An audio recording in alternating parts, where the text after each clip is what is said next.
그럼 저도 생각하지 않고 일단 저지르는 걸로. 네, 선생님 제가 물건을 보다가 네. 경매를 한 번 더 도전을 해야 되겠다 생각을 하다가 대출 규제가 좀 네. 심해서 네. 요즘 경매 시장도 얼어붙고 있거든요. 네네네. 그래서 계속 입찰을 할 수 있을지 네. 질문을 드리고자 찾아왔습니다. 뉴스 기사도 나온 것 같아요. 뭐 아파트 경매 낙찰가율이 계속 떨어지고 있다. 집주인을 못 찾는 뭐 경매 물건 이런 식으로 나오는 것 같은데 제일 자극이 되게 쓸 수 있는 것 같아요. 경매에 관련된 퍼센테이지가 명확하게 뜨니까 감정가 대비해서. 근데 제가 드리고 싶은 말씀은 감정가 퍼센테이지는 사실 중요하지 않은 것 같거든요. 왜냐면 감정가라는 게 애초에 높게 책정이 됐을 수도 있고 제가 낙찰받은 것 중에도 감정가가 너무 높게 돼서 뭐 낮게 낙찰이 됐을 수도 있고 보여지는 퍼센테이지 자체는 낮겠죠. 근데 경매를 하는 데 있어서 감정가가 대출의 한 축이 되기 때문에 중요할 수도 있는데 우리가 시세보다 싸게 받아야 되는 그 목적에서는 부합하지 않을 수 있어요. 감정가가 시세는 아니니까. 근데 이제 기사를 쓸 때 마치 감정가가 시세이고 이런 식으로 표현을 하는데 사실 저는 틀렸다고 봐요. 경매를 아는 사람들은 그 안에 오류가 있는 거를 알 수 있거든요. 그래서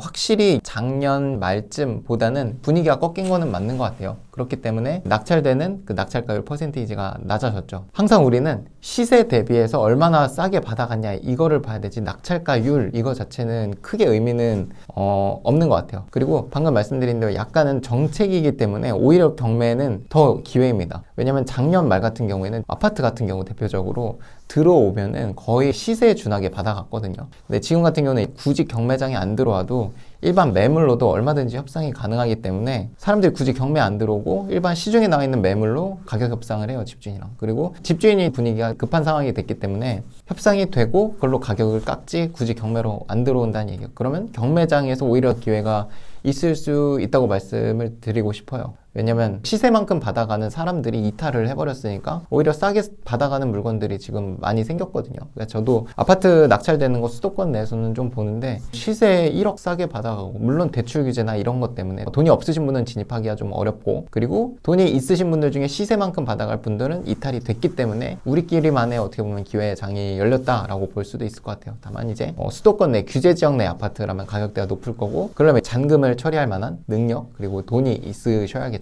그런 부분을 해결할 수 있으면 지금 굉장히 싸게 받을 기회가 많이 있다고 봅니다. 시세 대비해서. 근데 네.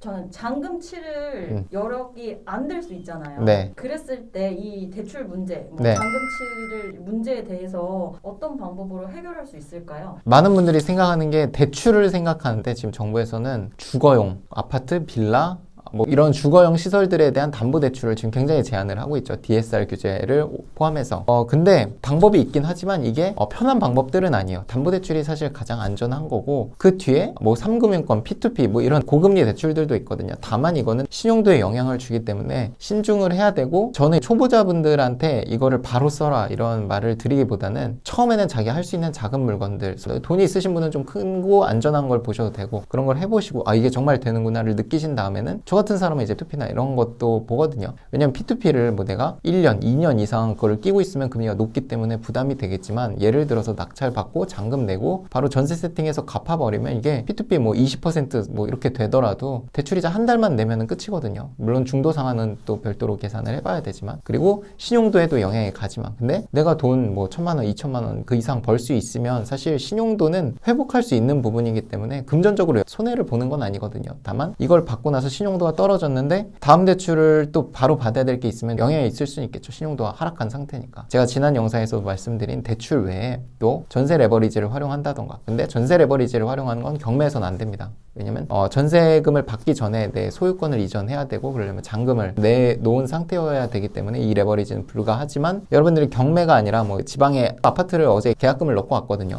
그러니까 그런 식으로 실투자금이 저는 1,000만 원도 안 드는 아파트를 샀어요. 그 1,000만 원이 안 든 건 그 아파트가 1,000만 원이라는 게 아니라 전세입자가 살고 있었겠죠. 그리고 매매가가 있을 거고 그 차익에 대해서만 집주인이랑 거래를 하니까 그리고 공시가 1억 이하면 취득세도 1.1%고 그리고 말씀드린 수도권, 광역시, 세종 포함된 지역들을 제외하고는 공시지가가 3억 이하면 양도세 중과도 면제가 되기 때문에 부담이 없어요. 가격 자체도 부담이 없고 재산세도 엄청 낮아요. 이 물건만 갖고 있으면 20만 원도 안 나와요. 취득세, 재산세, 양도세가 다 부담이 없는 거예요. 이런 것들에서 기회를 찾을 수도 있다라고 말씀을 드리고 싶습니다. 그러니까 1억 이하라고 아파트가 시세가 안 오르는 게 아니고 들어간 돈이 적기 때문에 1,000만 원만 올라가도 100%가 는 거거든요. 그러니까 저는 돈을 벌어도 소액 투자를 하고 있고 앞으로도 수도권의 핵심 지역이 아니고서는 지방이나 이런 데는 아마 작은 물건들로 여러 개를 하지 않을까 싶어요. 이미 다주택자이기도 하고. 그래서 그런 말씀을 드리고 싶었습니다. 알겠습니다. 그럼 저도 네. 대출 생각하지 않고 일단 저지르는 걸로